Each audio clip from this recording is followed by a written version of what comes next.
So begins the end for Darkseid.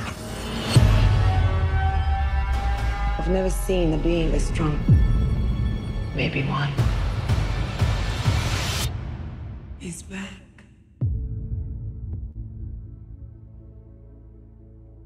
I spent a lot of time trying to divide us. I made a promise to him on his grave. I need to bring us together. There are enemies coming from far away. They serve an old power. This world is divided. No protectors here. No lanterns. No Kryptonium. It will fall in his name. I have turned worlds to dust. All of existence shall be mine.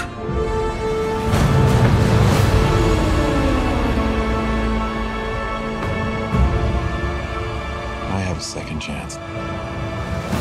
I am not gonna waste it. He said the age of heroes would never come again. Fighting the devil and his army. You know, I don't care how many demons he's fought and how many hells. He's never fought us united. It's time to stand. Fight. The time is now.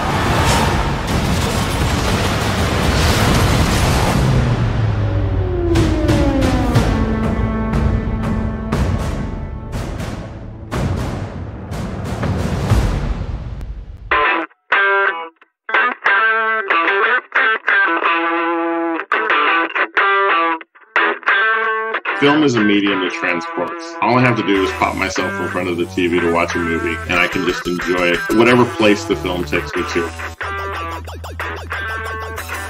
Movies have always been an escape. It gives you a whole new world to be in.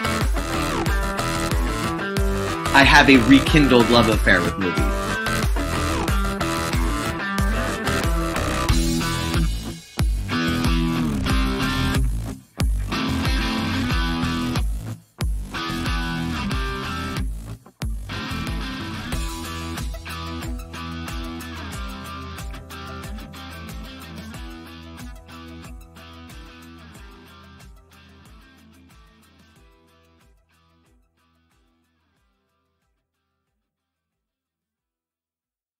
Welcome, everyone, to this episode of Reel to Reel Talk. I am Sergio Barrera, and it's time once again to talk movies. And you know who I love talking movies with. Joining me, as always, are Susan Chisholm and Paul Britton, the other Reel to Reel Talkers. Guys, welcome to episode 67 of this journey we've been on. And what a special one it's going to be, because we're going to talk Justice League, the Snyder Cut. Yeah, dog. Let's do it. Wait, let me read you that. Yeah. Oh, man. Let's do. I'm going to let it play out just to see where it all goes. I'm just getting in the mood for the Snyder Cut, you know, going in slow-mo. Because that's what the Snyder Cut's all about, is somebody slow-mo. Somebody was playing with the slow-mo effect on his editing machine. They just found that thing and were like, what does this? Holy shit, this is really cool. I'm going to keep doing this. Oh, man. And did they? So much slow-mo. I saw so many jokes online about how the reason it was 4 hours is because 3 hours of it was in slow motion. Yes, so it's true. Yeah. That is not an overstatement at all. In fact, it might be an understatement. Yeah, and you know, I got to tell you, the anticipation for this film was huge. I mean, that's an understatement in and of itself. That you know, there was a whole movement behind it. You know, the long and short of it is Zack Snyder originally, you know, filmed and began to put together the Justice League film. And due to, a death in the family, a very, very sad occurrence in his family, the loss of his daughter. If you have mental health problems, please look up your local suicide prevention hotlines. Just absolutely, do it, absolutely. Talk to somebody, please. Yes, definitely. And so as a result of the loss of his daughter to suicide, Zack Snyder stepped away from Justice League, and it fell into the hands of Joss Whedon, which caused quite a stir in terms of the original release of this film in relation to the style that was used to edit and finalize it. And so the long story short, too late, Zack Snyder comes back to the project a few years later and has an opportunity to put his vision together. As it was from the point of the first trailer, guys, the clip we saw there was actually trailer number 2. I know I was excited because I have long sought a movie that will redeem some of what the DC universe has done. And so what were your thoughts going into it? Whatever your perspective was, just kind of give us an overview. Paul, we'll start with you, then Susan, and then I'll share some of my thoughts. What were your initial thoughts when you knew this was going to happen and as you saw the trailers come out? So I'd been so down on the DC universe. So especially Snyder's movies. I mean, I loathed Superman or Batman versus Superman: Dawn of Justice. And he did. There was so much to dislike in that movie. And and I had major problems with Man of Steel beyond just Kevin Costner being in it. That I was just like, who's asking for this movie? Like, because I had a hard, like, I know my brother liked them because he'll like any comic book movie. He just doesn't care. His feeling is, I have to like these because if I ever stop liking them, they're going to stop making them. So I'm just going to keep liking them. And so that's what he does. I'm not quite that. I'm a little more picky. I want them to at least make sense. I want Superman to give a shit about people for like 5 minutes. Okay. I don't know. You know, that kind of seems to be one of his more redeeming qualities, is giving a shit about people. Okay. Beyond just Lois Lane and his mom. I don't know. Okay, I can see that. Maybe one other person beyond that, and it would make sense to me. Just doing it because you feel obligated and you hate doing it, that doesn't work for me. For Superman, I don't know. I don't like it. But so I was skeptical. I was highly skeptical that anybody actually wanted it, and then it turned out that people did want it. Oh, yeah. And then I was just like, well, you're releasing a 4-hour version of a movie that wasn't good, so like you're just adding more not good. And so like I was really, that's the best word, skeptical. That's it. Sure. Yeah, that makes sense. Susan? Completely fresh, clean slate. Like, nice. No experience with the original Justice League. Heard all the horror stories about it, but it was like, oh, okay. Good. I haven't. So I guess the perspective that I'm bringing to this is how this movie stands alone by it. You know, not in comparison to any of the previous Snyder works or any of the previous DCEU films. So it's going to be awesome. Question mark? No, I love it. I love it because that's even better. Somebody that has experienced it in a vacuum. That's great. Right. Yeah. I mean, you can't. That's the best way to describe it. I am living under a rock. No, you have a clean slate. That's a different kind of rock. Different use of rock. Better. For myself, as again, and this is where the sort of inside joke for our show has always been how different our 3 approaches to watching movies is.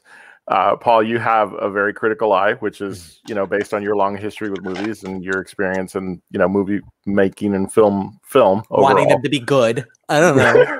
Yeah. Apparently my standards are a lot lower. So. But, I and Susan, of course, I think you've watched 4 now. So yeah, it's like, ooh, shiny. It's a movie. Yeah. But my whole thing with the DC you was I wanted it to work, and from the outset, I have not myself been overly disappointed, but I get it. I completely get the bile that Batman versus Superman got. I completely get, a lot of the criticism that has been layered on so many of these films. And so as this one was coming out, I'm a big fan of Zack Snyder. I was excited because of the backstory to, this is a guy who came back to this film as a release. It's dedicated to his daughter. And so, of course, there was sort of that emotional aspect for me. And I was watching on Twitter different directors from different, the Russo brothers and other directors from other genres who were commending the work that he had done once they had seen this film. And so there was a lot of buzz about it, and I was excited to watch it. I commented on Sunday, the day that I watched it, on Facebook, and it was basically, this movie just refuses to end. It won't end. And so as we begin our look today at the Snyder Cut of Justice League, I am curious again to get your thoughts overall. We'll talk about what worked, what didn't, your overall impressions, and Paul, I always like you kind of setting our baseline for the conversation by bringing your viewpoint. So if you would just give me a sense, let's talk hits and misses. Okay. On the Snyder Cut of Justice League. Hit so much better than the first one. We'll just get it out of there. Yeah. The original has so many problems, and this one resolves a lot of the problems. It's got a consistent style, which works for it. Like the style or not, at least it's consistent. I don't mind the style as much as some other things, which I've already hinted at, and we'll get into more. It does a much better job of it introducing some of the characters, particularly Cyborg. I mean, Cyborg was an also ran in the original, and the kind of news that came out from between the actor and Joss Whedon and what that relationship was like, very unfortunate, and it might explain some of that. But getting to see more development on Cyborg was fantastic. Yeah. Let's see here. What else was good? The plot was like semi-comprehensible, which, hey, big thumbs up, that because the original, the plot was beyond ponderous. And then the misses. So the misses, still the biggest problem with the DCEU is they don't know what the hell to do with villains. I mean, they have no idea. They have no idea what to do with villains, and there was a slight improvement with Steppenwolf, but it's still Steppenwolf, and who knows? Like, what's he doing? Why? Who cares? It's just like it's really tough to follow, and far more importantly, impossible to care. Like, it's just the villains are just always just like, why? What? Stop. So much slow motion, and it becomes silly. I don't want it to be silly, but it really is silly. Like, you go through 4 hours of this movie, you get so much slow motion. There's a music video in the middle of the movie featuring Aquaman that I don't know what that's doing in there, why we need it, and it's in slow motion. Completely unnecessary. Here's the reality. I think there's a very good 3-hour movie in there. Sure. That builds on the Cyborg character, has a little, takes all the other characters a little more seriously, has a good tone, does a better job of telling the story, has 75% less slow motion, and 0 dream sequences. That's the other thing, by the way. Gotcha. I loathe the dream sequences in these movies. Like, they're just useless. They're just utterly useless. And so you take out the dream sequence. Yeah, you lose the Joker, but guess what? So who cares? And you just stick with, you focus more on Darkseid and Steppenwolf as just make Darkseid the guy. And Steppenwolf is there, but you need to make the bad guy that you actually do care about is Darkseid, because he's obviously the puppet master. There's your guy. There's your guy. Steppenwolf's not your guy. Like, It's just I think part of that is, and this goes without saying, the fact that Snyder's original plan was to do several of these films. This was, this was the Marvel universe doing Thanos much better. That you caught glimpses of him, in the earlier films before he becomes the big bad in the last two. But you're right. So much of my feeling about it, and we'll talk about that in a bit, comes from what I know in hindsight that are issues for me. So, Susan, for yourself, you again mentioned clean slate. Yeah. So you're seeing this as a standalone film without the previous Man of Steel and Batman versus Superman. So talk about your experience in watching this film. That was a really long movie. Yeah. I had read online, how to best attack it. You can break it up into bits and pieces. And of course, I did not listen to any of that. So I guess I'm doing the hits and the misses. I guess that, I think that they did really great on kind of making people like me who have no clue what's going on a quick summary. And like, these are the things that are happening. But I mean, it was hard for me. It was tough for me. It really was, because I did feel like a fish out of water because I had no clue, parts of things that were going on. Like there was just random things that were happening. I'm like, I must have missed something back there. Yeah. And I like take Superman it as dying. okay. Yeah. Exactly. I was like, wait, why did can he die? Yes, you know what? That's gonna be it. This guy gets his power from the sun and they bury him underground. Why are they burying a guy who gets his power from the sun underground, Sergio? Why? Why would they do that? I mean, so I think they did really great. Obviously, we've seen these characters before, so you can't say that they did great at casting because they already were. Yeah. But I think the way that everything played together, I think it worked pretty well. I completely agree with the slow motion. Like it became a parody almost of itself. So with these slow motion and the dream sequence thing seemed completely out of just I was confused. I was like, okay, cool. Sure. What's going on? I thought it was one of those things where it had like a what's the word for it? Like almost like a false ending. I was like, oh, it's over. Oh, it's not over. Lord of the Rings. There's 30 minutes left. Yeah, I mean, it was tough. It was the tough part was definitely the length of the film, and I felt that status, Sergio, where it just won't end. Please. Yeah.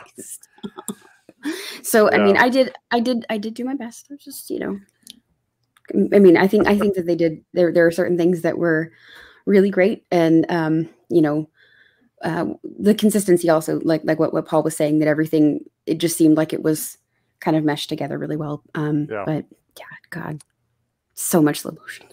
Yeah. For myself, the experience of the movie, again, I'm huge on passion projects. I like people who, are going to really commit to doing something that they felt, gives them the opportunity to show their vision. And Snyder definitely did that with this film. The problem right from the outset for myself was the pacing. Just from the opening sequence where you see the death of Superman from the previous film, I loved the notion of his voice traveling across, time and space. That this is, the death of Superman is, if you know the comics and the entire sequence of comics and books that came from just the death of Superman several years ago, there's some great work there from a comic standpoint. So for that to be sort of brought into the film world was always something I was excited about, especially since it was courtesy of Doomsday. But the way in which that first sequence played out took so long that I was like, okay, so everything's going to be methodical. Everything's going to be paced a certain way. And that, with my sense of 4 hours looming, is kind of what sort of put me off kilter right from the start. There was also a point within the first hour to hour and a half where I thought, am I watching Justice League the musical? Because there's a whole lot of music and songs being played. Like, it was like the songs were the forefront of the scene. Yeah, and Listen, Aquaman did a music video. Yeah, I mean, I want to get the soundtrack because some of these tracks were very unique, and I was like, okay, that's something I can kind of get into. But again, very slow music, you know, and very, you know, so there was sort of that theme throughout this film, and even in the action sequences when they happened, they would end, and then we'd be right back to, you know, some sort of slow sequences that were sort of there were the storytelling parts, obviously. So that was sort of my start, and as it played out, like everyone else, I love the expansion of Cyborg as a character. I love that the Flash got more than just that goofy sidekick that he was in the Joss Whedon version. There was more depth to him, and I think that's where I was so amazed that it went 4 hours, because I'm like, you managed to take out entire sequences. The family in Russia, didn't even see them, and yet, and you expanded on other stuff, and you still added an hour and a half. It's like, how did you manage to do that? You know, so yeah, that's true. So for me, what did it do well? I liked the overall story, far more comprehensible, far more. It had more weight than the original version came with. I loved the serious nature of it. I loved, you know, the twists and turns that Zack Snyder put back into the film that really made it worth watching again to see what was different. I'm digging the black Superman outfit. You know, it's again, it's different. It's something that creates a different visual for him. You know, and so again, from a storytelling standpoint, I was happy with it. I was, you know, very much into the dream sequences, and the reason I was because, again, I'm looking at it from the standpoint of Snyder's original intent, now quashed by Warner Brothers, and that he was going to continue to tell these stories. And so I like knowing, as much as it bugs me to know, I like knowing what we were headed for. But I totally understand the notion that if this is a standalone and the last that he's to do, which is what the word on the street is, then it wasn't necessary. That last half hour really wasn't needed. And I just wanted them to land the plane by the time. And Cyborg's dream, useless. Right, yeah. Well, again, if we look at it as what it could have been without all of that, knowing what we know, that it's not going to continue, then take it out. Just take it out. There was all this. There was all this to be said about, you know, oh, Jared Leto and this and that, and, you know, and it's like, but it left us with nothing. Like, I want to know that story, but, you know, it is what it is. So. Right. Okay. Two thoughts on some of the things that you said. So the first thing is, the problem that I have with the death of Superman is that this series of movies did not earn that. Okay, so in the Avengers movies, spoiler alerts, if you haven't seen the Avengers movies, I am sorry, but I'm going to spoil some things for you. It's been a few years, yeah. Okay. You know, when Black Widow, I can take Susan out if you want. When Black Widow dies, I can still hear you. You know, when Black Widow dies, we've had, you know, 5 movies with Black Widow. When Iron Man dies, we've had 8 movies with Iron Man in it. You know, we've earned that emotional moment. You know, like there a lot has happened with these characters. We care about the characters. You've done more than just introduce them. You have taken us. We've been on a journey with them. You've earned that moment. Sure. When Superman, it's his second movie. It's Batman's first movie, in the sense that it's this universe. Right. Okay. Because it's not, you know, it's clear this is not the Batman that was Christian Bale. This is this universe's Batman. Okay. Right. You know, it's Batman's first movie. It's literally, we've known Wonder Woman for 5 minutes. And she was by far the best thing in that movie. And he dies. It's like, I don't care. Like, you've taken this iconic character and killed him off, and there's just no emotional heft to that scene at all. And you're killing Superman, and for Superman to die and there's no emotional heft is terrible. And then for Superman to come back to life in the Justice League movie, and I just don't fucking care. And it happened again in this movie, by the way. It was the same problem I had with the original version that happened in this one is I don't care because I know it's going to happen. It's like there's no mystery behind it. There's no surprise behind it. It's just basically you're coming up with some excuse to bring him back to life and some plot point to bring him back to life. And I appreciate in this one that at least they made it like a heist movie for 5 minutes. So that aspect of it, I actually did quite enjoy. But beyond that, it's just no. And then he comes back and he's an asshole. And again, don't care, and Superman's not a fucking asshole. Like, so it's very the whole Snyder's use of Superman throughout all of these movies pisses me off because he is not an asshole. He is a flippin' Boy Scout. And if you want to make me hate him because of how goody two shoes he is, do it. Don't make me hate him because he's an asshole, because he's not. Right. Well, and that's again, I always say this is where we can all bring our unique perspective to what we think the experience was, and no one's right, no one's wrong. It's just our own view of it. At the end of the day, this movie has some great acting that we really got treated with. Particularly, we've said this already, but I want to focus on the actor Ray Fisher. Ray Fisher, who plays Victor Stone, who is of course Cyborg. Yep. What a heft his performance adds when he's allowed to be in the movie. Yeah. You know, that was a huge win for me. Yep. So yeah, I think I liked his, you know, discovering, you know, how he became Cyborg. I know that of course now I know now, not when I was watching the movie, when I was watching it completely not knowing anything about it.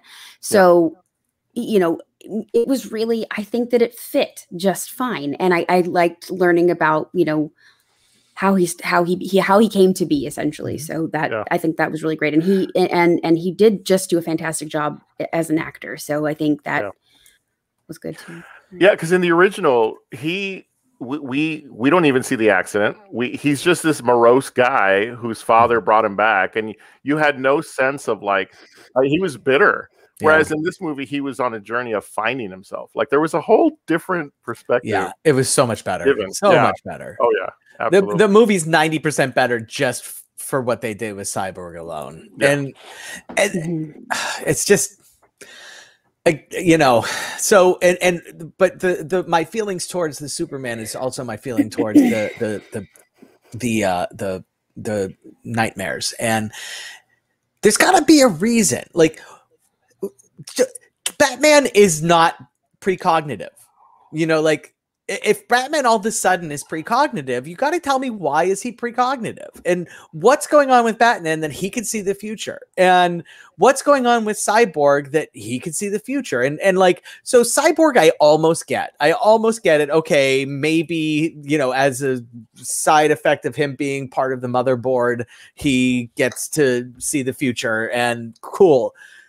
That's not Batman. Batman hasn't even seen one of these things before, you know, unless his mansion was built on top of one, which they would have found it because they only buried them 1 feet underground. But that's a whole other thing that, you know, we won't get into. But, you know, why do humans will bury a body 6 feet underground, but this super, you know, evil thing, 2 feet. I thought you were going to say the Super Friends. Yeah.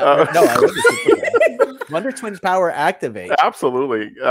One of the things I loved about this film, and I'm sure it was unintentional, maybe it's just my own view, but how Batman is exposed when all of his other teammates have all of these like really great powers, and then he sort of comes in, and for me, there were points in the film where it was almost like, okay, you guys go ahead, I'll be over here, because he knows that he doesn't have all the meta powers that the others do. And so there was always, I loved how it again, it might have been unintentional, I might be reading into it, but I really felt like we got Batman as the catalyst for bringing them together, but understanding his place in the realm of this thing where Yeah. he's the one that has to bring all of the other things and tools with him because he doesn't have those powers. And so He's the Alfred of the Justice League. he really is. He really is. In fact, I must have misheard the line, but when he introduces Alfred to the team, I could have sworn I heard him say, "This is the guy I work for," or something like that. And I'm like, that is what he said. Yeah, that's something such like a that. great Yeah, line. It's so perfect. Yeah. So yeah. In fact, what is the line? What is your superpower? I'm rich. Yeah. So That's the one played joke way that better they carried this- over. Yeah, that played way better this time than it did in the last one. So I actually thought it played better the last time than this time, but whatever, that's fine. yeah. I think it played just fine. There you go. Yay! There you go. Absolutely. It's just right. It's just fine. Yeah. At the end of the day, we finally got the Snyder Cut. Yeah. The Justice League movie itself is redeemed to some degree in my Sure. eyes, but again, it still has its flaws. So here on the Real to Real Talk, we like to give our own unique ratings. They are a 5 taco system. You can give a movie as many as 5 tacos plus guac if you really want to go a little extra.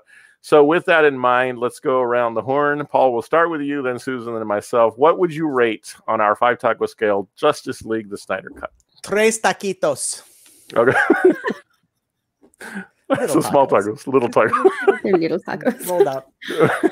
Gotcha. All Don't right, take Susan. long to eat, unlike the movie. Oh, man. So, considering I have no clue what happened before this, I'm going to say 4 tacos. It would have earned guac, except for it was 4 hours long. And there was so much damn slow motion. So, Yeah. the guacamole turned brown and is no longer viable. No That longer makes sense. edible. That Nope. makes sense. So gross and slimy. So before I get my rating, I will share this. I did decide that I wanted to go back and watch Man of Steel and watch Batman vs Superman before diving in, and that was a mistake because by the time I got to this one, I was like ready, and then part 1 came on the screen, and I'm like, oh my god, it's been split into parts.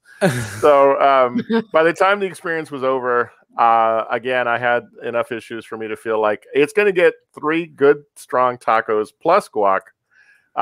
For me, it's definitely one I will revisit only because I want to see, details that I may have missed the first time around, but it'll be a while because I ain't got 4 hours to spend, or I'll probably do it in stages, but so that is our view here on Real to Real Talk of Justice League, the Snyder Cut. If you have seen it, we'd love to hear what you think. So make sure you comment on our social media and let us know what you're thinking. You can find us on Facebook and Instagram. And of course, here on YouTube, don't forget, click on that subscribe button if you haven't already, and click the notification bell so you know when our episodes land week to week.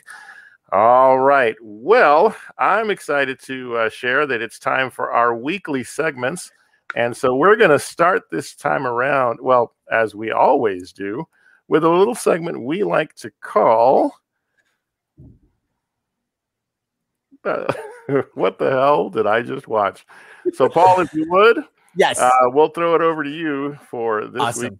What the hell? I'm gonna get participation to this week from my co-hosts. If someone could, Susan's gonna help me. Okay, I'm if you volunteering. could please Google the following thing to announce to everybody the name of my movie. Okay, you are going to Google this, enter it in the Google search, and then the name of the movie will be the very first thing that comes up. Are you ready?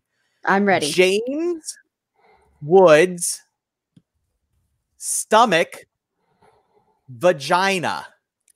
Oh, God. What in the world? James all right, Woods' then. stomach vagina. And Woods is without an apostrophe. James Woods is an actor. Videodrome. We are reviewing Videodrome, baby. Wow. Hey, I have no idea what that Wow. means. That is the movie that we're doing today. Videodrome comes from our friend Mr. Cronenberg, and it features James Woods with a stomach vagina. It's really fucking weird. So it also has Debbie Harry in it from Blondie fame, randomly, and this movie. Okay, so It's actually kind of interesting because it came out I think 84. I don't have it queued up. I always hate myself for not having these things queued up. 83. So it came out in 83.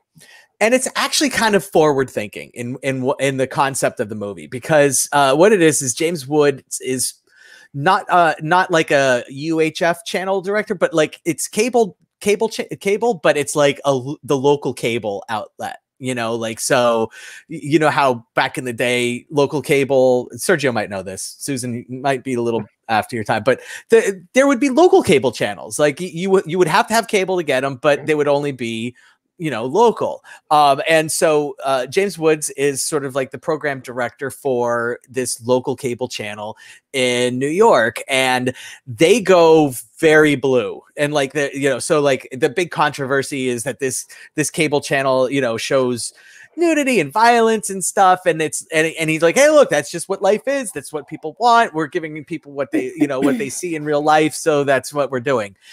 And he taps into a pirated video signal that actually showing like snuff films and torture stuff. And so like he's like, oh, I'm gonna put this on.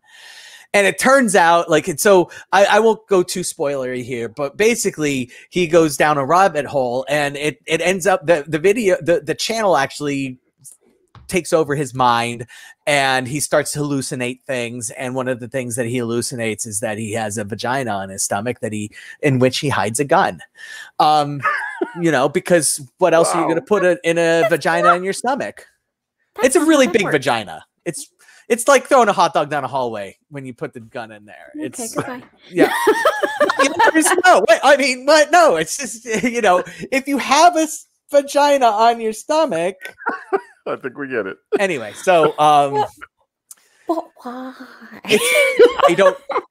I don't know. That was just the hallucination that he had, that all of a sudden he had, and then he had this gun in his hand, and he put his gun. Why he put the gun in there, I don't know. It obviously comes back later in the movie to be important, as you can imagine. But yeah, it's weird. It's a really fucking weird movie. And but the interesting thing is that the concept is that the antagonists, if James Wood is the protagonist, there are antagonists, and the antagonists in the movie want to use James Woods and his television station to start taking over people's minds. And so that's the conceit of the movie. Yeah. You know, so that's how it's kind of, you know, it was kind of forward thinking in that, just that, like, you know, there would be, you know, a channel of some kind that would spew something that would then cause people to, you know, like just be glued to their TV and start following orders and stuff. But also it's fucking weird. So there we go. That's Videodrome. Wow. Yeah. I wish we had started tracking phrases that would probably have never been spoken had it not been for what the hell did I just watch? I mean, yeah, we'd have at least a couple of pages by now. I will make it a mission to go back and find them, and then we can make an episode on just things we never thought we would say. We never thought we would say them once, and so we're going to say them again, and it's going to be fantastic. James Wood's stomach vagina. We'll put that on the list. It can't help but be fantastic. So so weird. Wow. Debbie Harry's actually pretty good in it. I don't like, and all that said, like, I actually kind of liked it on a weird level. It's so weird though. I don't know. Sure. I don't know. Maybe I don't. Yeah. Well, Videodrome. And Paul, did you mention where people can find it? Oh, I think I had to rent it. Maybe. Okay. Shit. I don't remember. You had to pay for the stomach vagina. Got it. Yeah. No, I had to rent this one. I did have to rent this one. This was one that I was like, you know what? It had been on my list. This was another one that it was on my list from like day one when I started doing a list. Like I'd known about this movie for a very long time. Just never saw it, and like knew it was going to be a weird experience. And I just kind of felt like, yeah, let's do it. So indeed. So James Woods' stomach vagina, and then Sergio, you just said another one. You had to pay for the stomach vagina. Those are two things that we never imagined would have been said on this show. Absolutely. Absolutely. Just saying. The list will someday we'll publish a coffee table book of weird phrases Good phrases. said on the film. All right. Well, we're going to jump now to this week's real-time rewind as we get to talk about movies that I like to remind you are out there in case you haven't seen them in a bit or if you haven't seen them at all. This month, I was focusing on films with solitary cast members, and I can't not do Castaway. Castaway is one of those movies that many people, well, some love, some don't. I remember the first time watching it, I wasn't too big a fan, but it's grown on me over the years. Tom Hanks, Wilson, of course. If you've seen the movie, you know what that's all about. But Castaway is just one of those movies that's a feel-good film that Tom Hanks is, known for. And, it feel good in that it has the resolution that it does. But, but yeah, there's a lot of other stuff that happens between the beginning and the end, of course. So Castaway is this week's real-time rewind. Make sure you check it out if you haven't. And if you have, visit it again and tell us what you think, because I think it's a film worth revisiting. Can I chip in something really quick just because it's a passion of mine? Yeah. One of the greatest airplane crashes in a movie ever. Oh, top 2. I would put it at number 1, but if somebody has another one that they want to throw up against it, I'm cool with it. But yeah, definite top rate. I totally forgot that airplane crashes was a specific passion of yours, and that it makes me smile every time. Like, it's a good thing. Sorry. I love it. in a very weird way. I have a list. It's very strange. I own that. I own it. Yep. And it's weird. And weird is good, though. Yeah. Weird is what keeps us coming back week after week, for sure. All right. Well, before we get to this week's real quick reviews, we want to remind you that we want to hear from you. We like when you visit our social media. And just a quick reminder of where you can find us. You can find us where all the cool kids go. Of course, here on YouTube, we invite you to please make sure you click on that subscribe button. Click on the notification bell so you know when our episodes land. And you can see us week to week. We appreciate you doing that. And we also invite you to visit our Facebook and our Instagram as well. And who knows, maybe one day we'll get on TikTok. Probably not, but who knows? You never can tell. So thank you so much for visiting us here as we could make a ready. TikTok of stomach vagina and other things like that. Oh, man. I got to tell you, I would really like it if we don't. So let's not. Yeah. I was going to say, let's not. I would thank you if you didn't. That would be my 2 cents on that regard. Well, 2 out of 3, I lose. Oh, man, which brings us to this week's real quick reviews as we get ready to talk about a couple of films. I'm going to have to bow out of this one, but I'm excited that y'all have some interesting movies to talk about. Paul, I'll throw it over to you. All right, so first, really fast, I'm the only one that checked out Another Round. It's featuring Mads Mikkelsen, and it's a Dutch film. It's up for 2 Oscars this year. It's up for Best Foreign Language Film and Best Direction, which is weird, but that's okay. It's about a middle-aged dude who is a high school teacher, and his 3 of his coworkers who decide, you know what? If we get just a little drunk, we'll be better at our jobs. And it goes exactly where you imagine that might go. It's actually a really good movie. And for the most part, I have some problems with it, but I did really enjoy it. It's getting a lot of buzz, and I get it. I have, my only problem is like the message seems like really clear, and then like in the last 5 minutes, it seems like they just kick the message to the curb and like, nah, we were kidding. Drink all you want, but whatever. So, but yeah, it's an interesting film, and I just finally caught it. It's up on Hulu now, so you can find it out on Hulu. Mads Mikkelsen is a treasure. Mads Mikkelsen is. If I don't understand the Best Director nomination as much as if he had been nominated for Best Actor, that I would totally get. Like he's so, you know, if you like Mads Mikkelsen in some movies, and if you're not sure who he is, just IMDb him. Bad guy in Casino Royale, the main lead's father in Rogue One, you know, other things. He's so good in this movie. He is so freaking good in this movie. Yeah, Hannibal Lecter. Another round. Oh, that's right. Yep. Yeah. Yep. So, Hulu, 4 tacos. Excellent.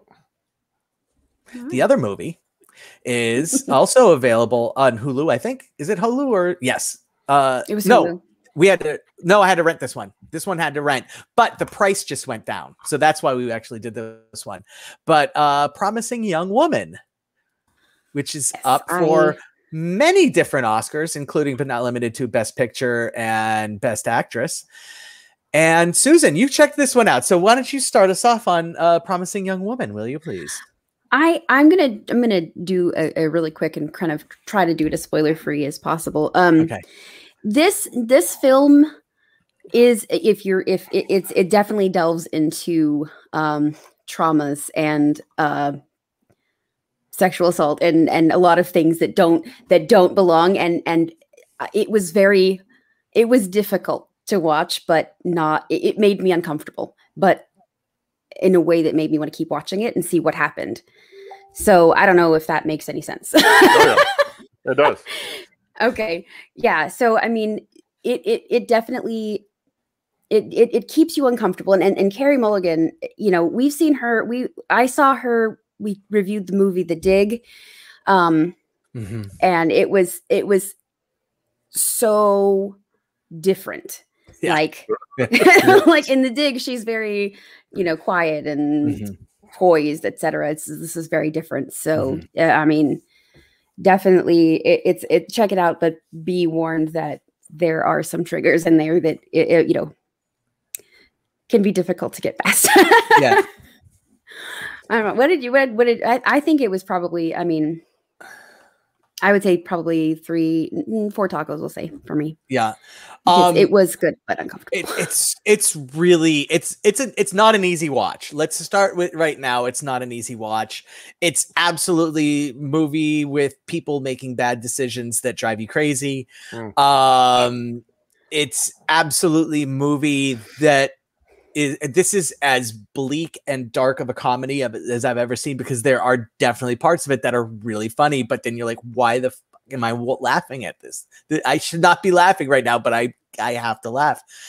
And it's so good. I get it's Best Picture nomination.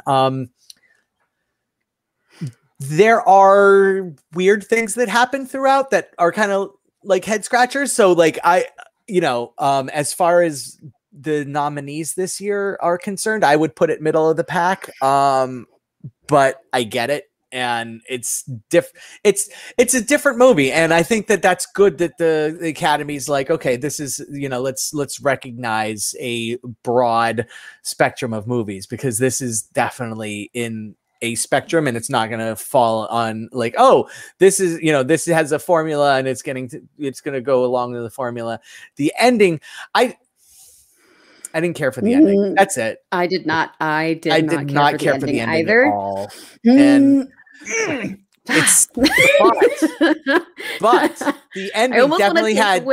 If there was an Oscar for best use of a song, you know, best use of a song, this movie has uses Britney Spears' "Toxic" in a way that is perfect and amazing. And like, you hear it and you're like, oh my God, this could not be perfect. And what the fuck is about to happen? So, so good. I'm gonna go ahead and give it 4 with guac. It would have had 5 if I liked the ending at all, which I didn't.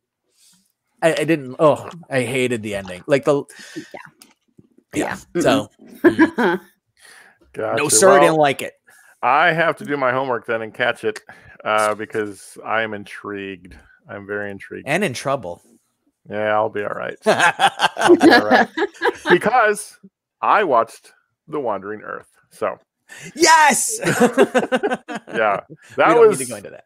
bonkers for sure. So, but yeah, well, that wraps it up for this week, guys. We're excited because next week is it time to spin the wheel again? It is. It really is. We're excited. I am just, these months are just flying by. Yeah. So we will be doing Netflix roulette the next time you see us. So we appreciate that. Susan, Paul, as always, thank you for all that you bring to the show, and we'll see you again very, very soon. Arr. All right. To all of you out there watching, thank you so much for joining us week to week. We appreciate you. And we remind you, you are awesome. You're amazing. And the world's a better place because you are in it. We'll see you next time on Real to Real Talk. All right.